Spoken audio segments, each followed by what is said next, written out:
Podcast, the show that brings you all things wrestling with your host, RJD.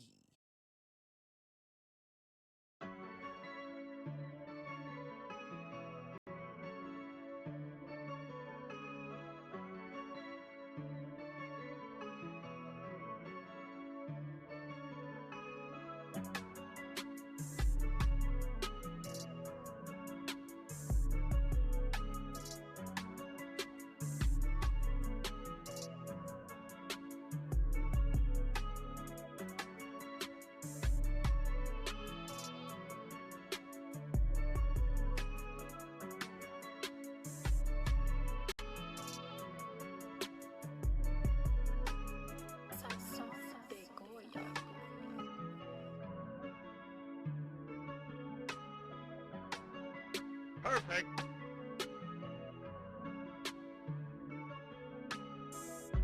Oh, you already know what time it is. We back, baby. Monday Night Raw review coming at you live from New York City. But before all of that, what in the holy hell is going on in AEW? These guys can't just get along. Every other goddamn week we talking about some wrestler. Don't like this wrestler, man. I cannot wait to get into this. But before that, check out my socials. You already know. Follow me.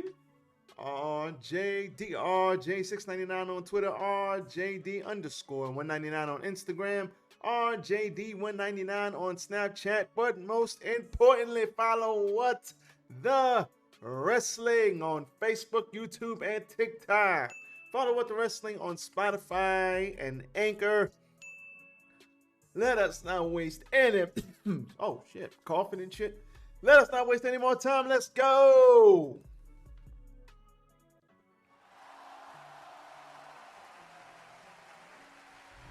Yes. Tis I, RJD here. Welcome to What the Wrestling. I now know I don't want this over here. So we're going to move this like here. Like so. We're going to move this over here. Like so. Bam! Problem solved, baby. What's going on, everybody? Hopefully everybody's having a good time because it is wet and nasty here in New York City.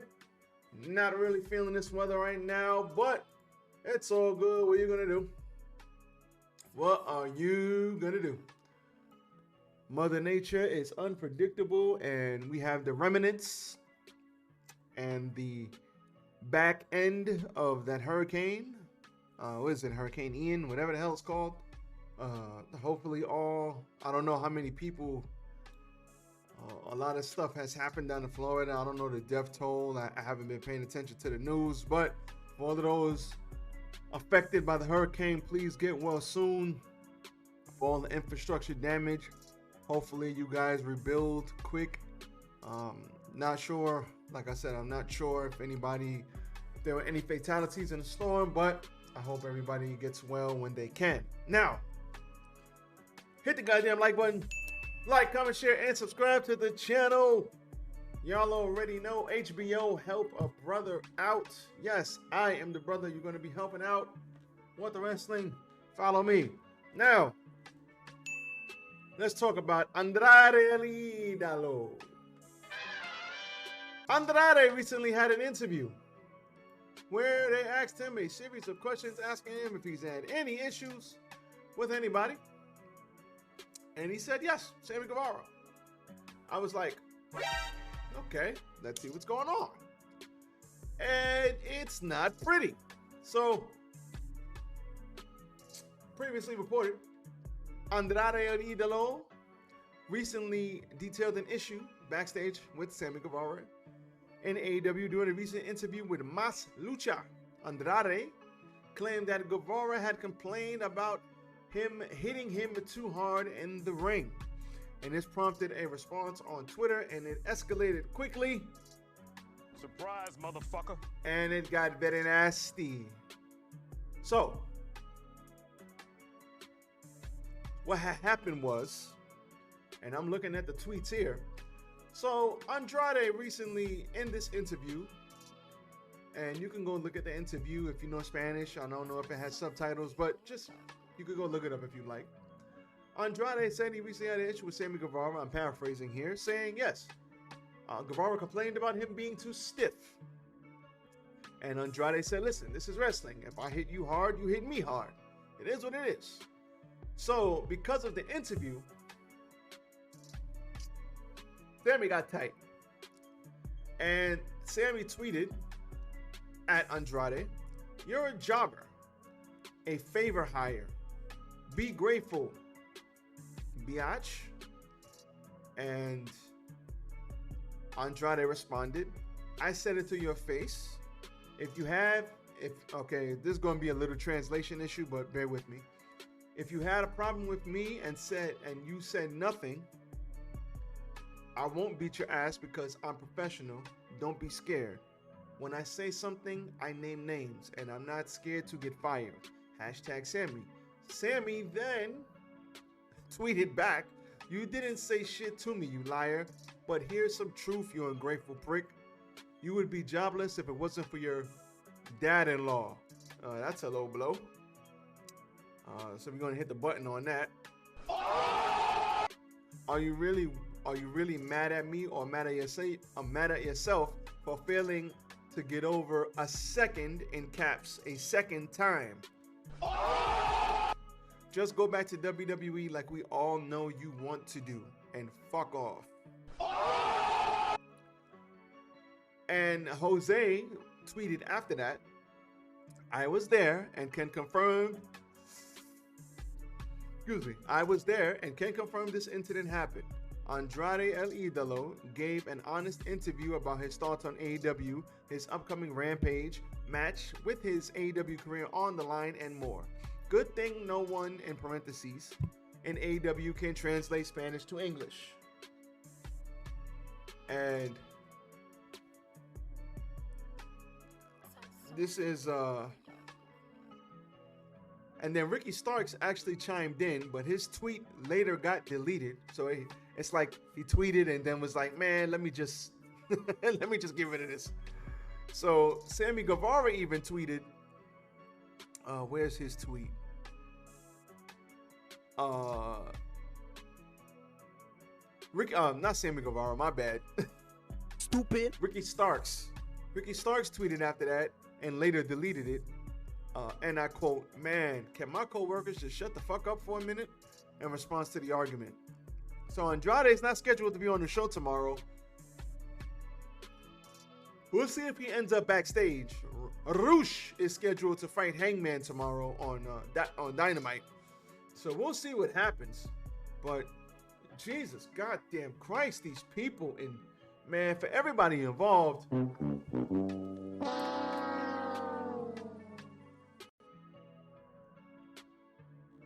Listen, whether this is shooting of the work, or you worked yourself into a shoot, or you're shooting yourself into a work, whatever, this is not a good look for AEW. The first 2.5 years of AEW, it was set to be a family atmosphere backstage. Everybody was cool with everybody. Even though we know things happen, disagreements happen, fights happen, it's normally been kept hush-hush backstage. The first couple of years of AEW, we didn't hear nothing about nothing getting out backstage. I'm pretty sure people were mad at other people. People weren't getting along with other people. We didn't hear shit about it. Nothing. We heard nothing backstage. If anything, we heard the opposite, that it was good atmosphere, that it was family atmosphere.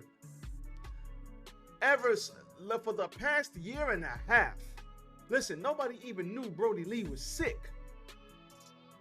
I mean, the people backstage knew, but that shit didn't get out. The fans, everybody else, they just wondered, hey, maybe he'll come back. Maybe we'll see him. Maybe they're keeping him off TV. Maybe he hurt his leg. Maybe he hurt his back. We didn't know how sick he actually was. Everything seems to be coming out. And yes, I know this was an interview that he did, so this is not like things getting leaked. But things have just been leaking. People have been catty and cat fighting, and a lot of the people that don't like each other, it's spilling over. People are fighting backstage at major pay-per-view events. We have people shitting on EVPs live on TV. Media scrum. This is bad, man. TK, man, listen. Speed of the leader, speed of the pack. Everything rises and falls on leadership. TK needs to clamp this shit down. How many more goddamn meetings are they gonna have? Shots fired! Shots fired! You can't keep having a meeting every time shit gets out. Hey, we're gonna have another talent meeting because this got out. We're gonna have another talent meeting because these two are fighting. Why are we seeing this as fans? Why are they not keeping this shit under wraps? Perception is everything. It is the fourth quarter of the year, officially. TK is going to be looking for more money from the networks. Discovery, if I'm Discovery, if the fans can see this, if the fans see what's going on, if we're speculating about what's going on and the atmosphere backstage, how do you think Discovery is going to look at this? Yo, you can't keep a tight lid on your goddamn talent? They just out here shitting on each other live on pay-per-view. They're out here fighting backstage and they have to all be suspended because of it. They're out here just doing whatever they want to do. The inmates are running the asylum, huh, TK? But you want us to give you more money? What you got, 47 million TV deal, right? We should give you less. Listen, all I know is that perception is reality when it comes to these things. The product is on point. It's always been on point.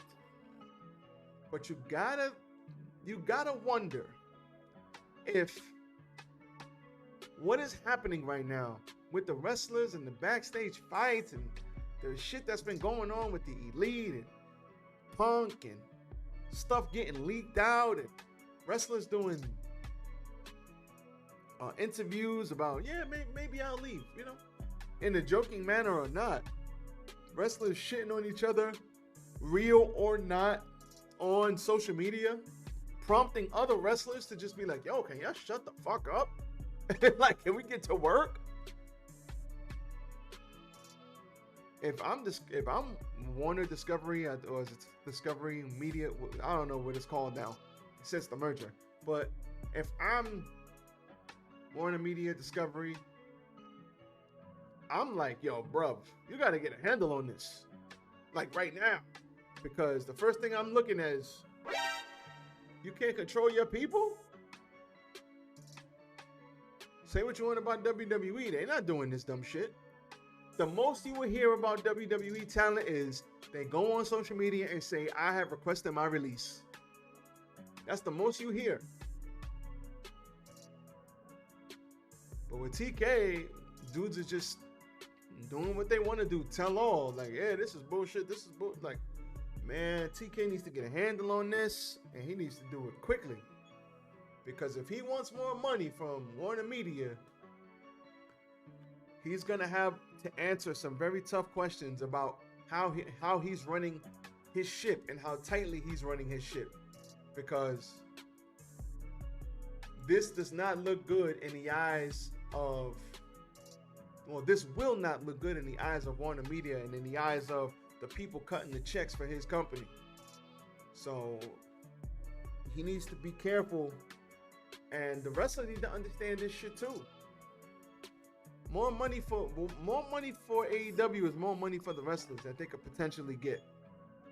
Yes, you may be unhappy about this or that or this or that, but let's keep a lid on it. Let's not openly shit. Excuse me. Let's not openly shit on each other out in the public for everybody to see. Let's keep our family stuff in-house as much as we can and fight internally where we, the fans, can't see it.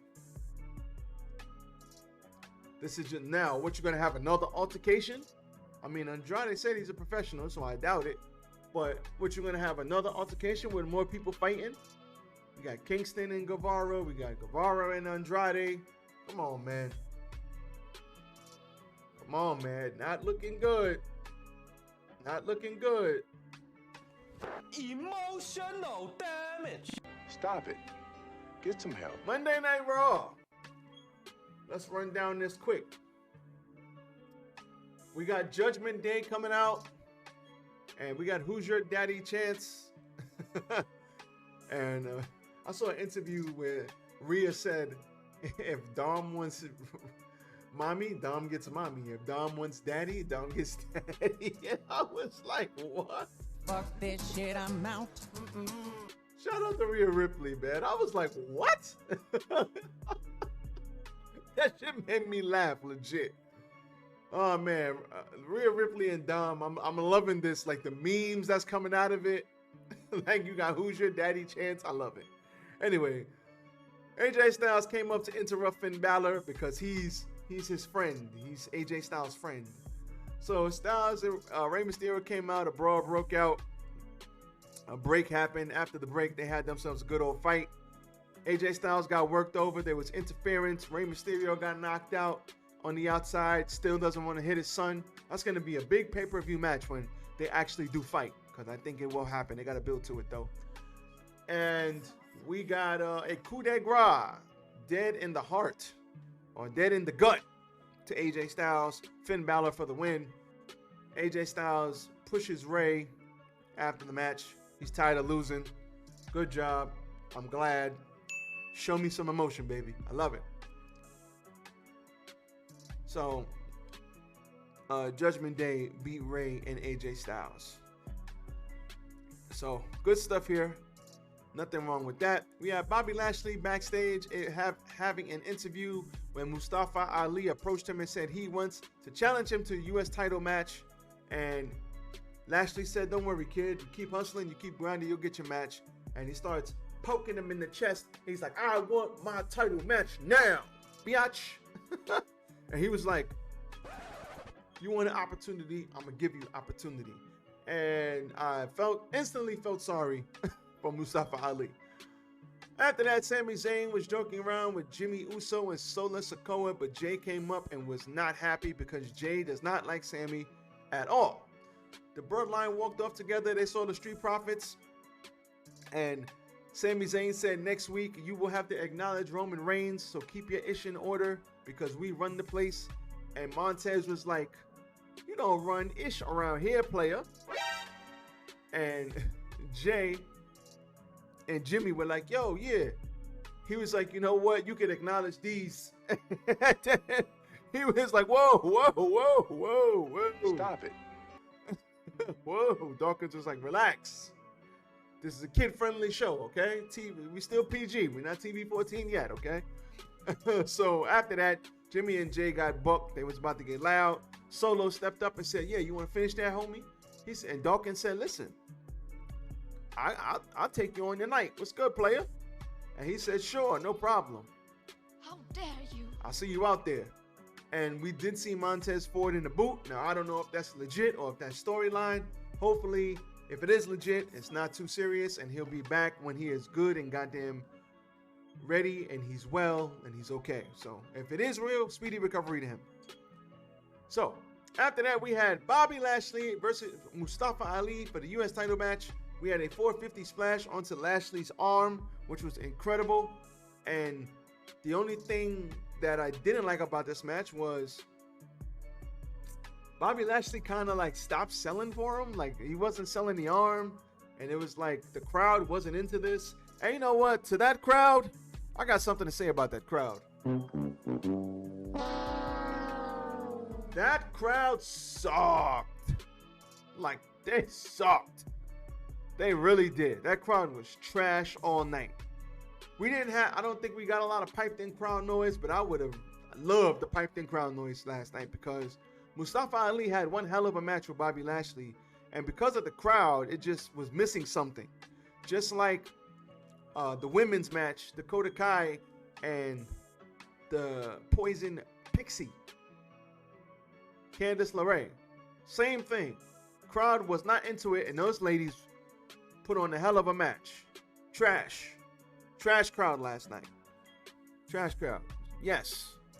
Shots fired! Shots fired! Respect my authority! We had Lashley almost getting we had Lashley almost counting out Mr. Mustafa Ali because he grabbed him and literally threw him into the pole of the ring, and he spun, almost got counted out. Mustafa Ali would not tap, but he got put in a hurt lock and basically faded to black. So he passed out. Good for him. So Stop the cap. but Bobby Lashley, once again, dominant victory. After the match, Seth Rollins came out, curb stomped him again onto the belt, then curb stomped Mustafa Ali, and we got him up out of here. And Seth Rollins proceeded to have a confrontation with Matt Riddle, once again talking about the fight pit. Once again, they went face to face. Once again, bringing up the fact that Riddle's wife divorced him and took the kids. They went personal. They went tit for tat. Rollins speaking about Riddle's family, while Riddle made fun of how Becky Lynch was more accomplished than him.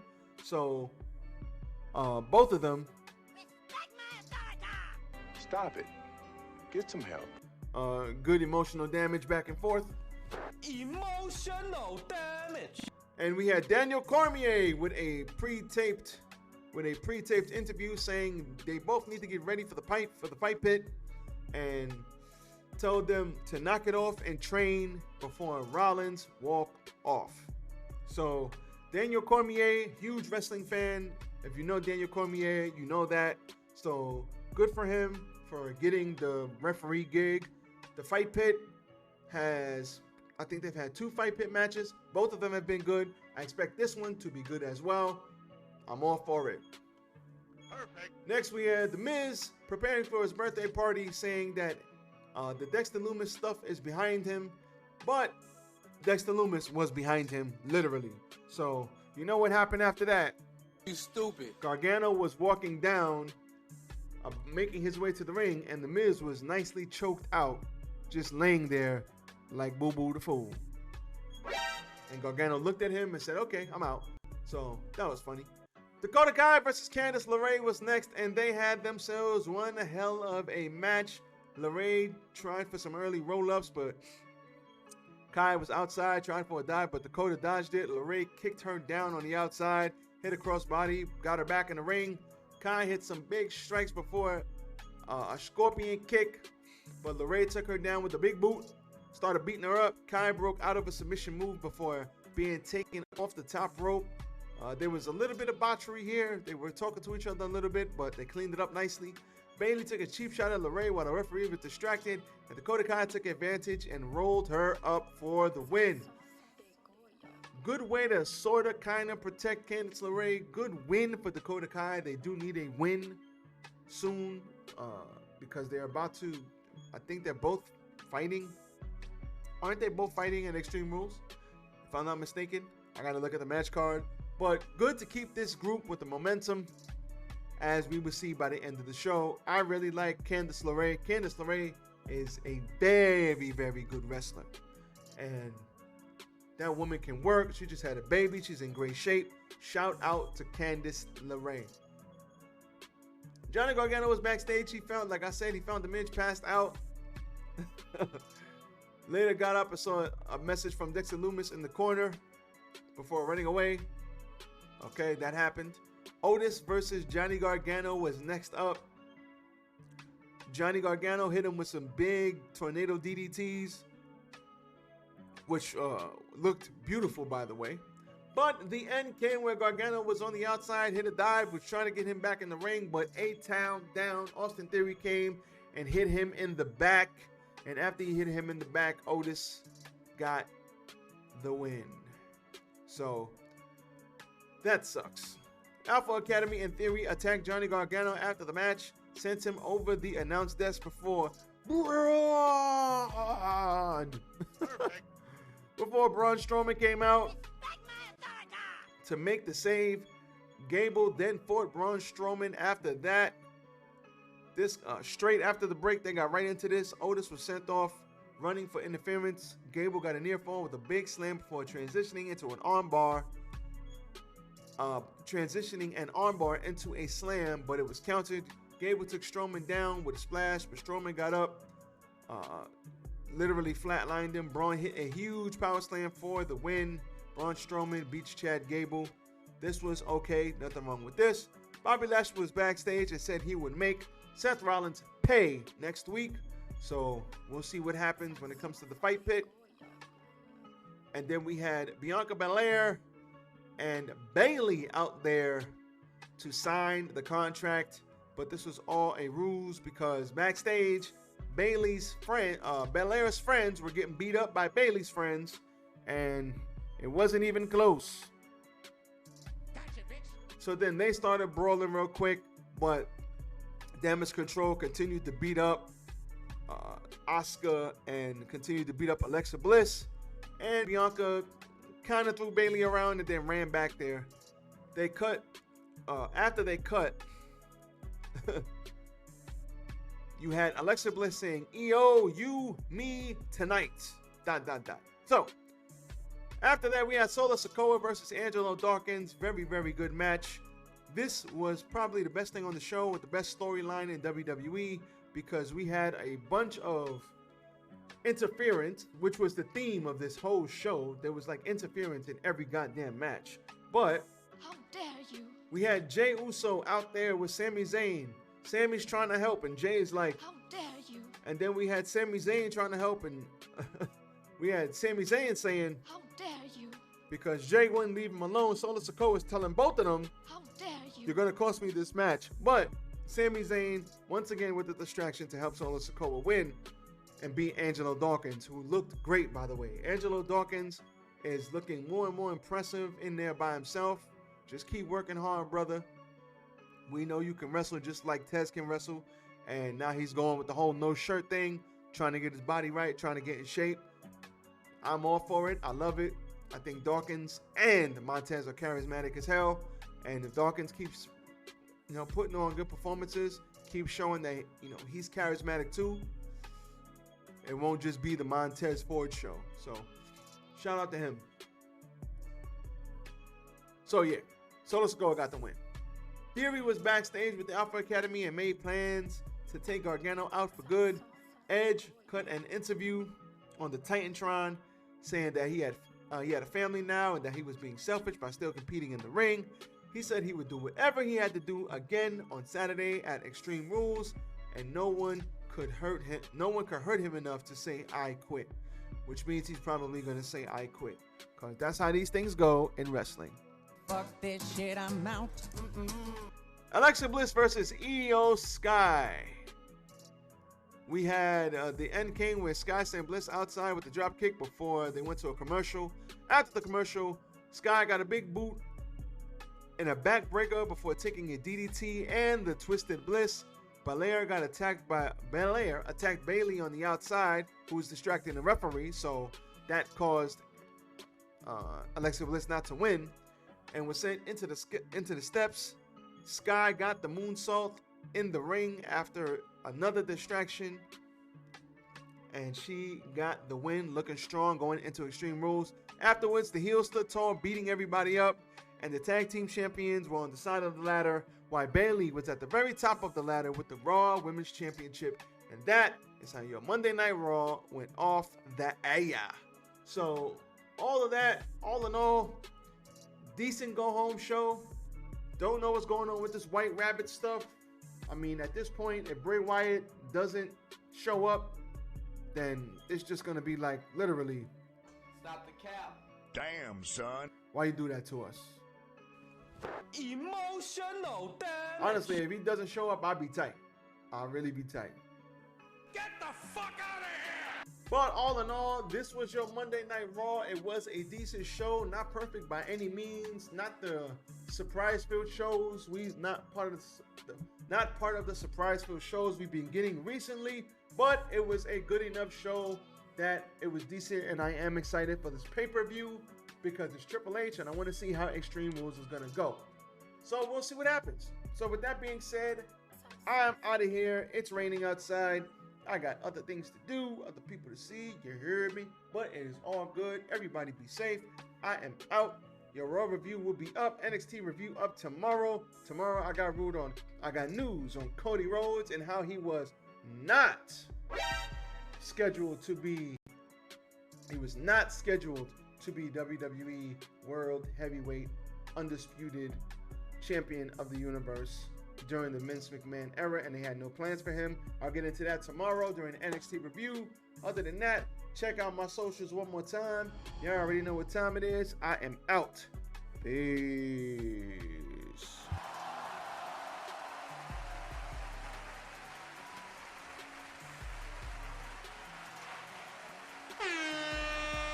Dom DeMarco.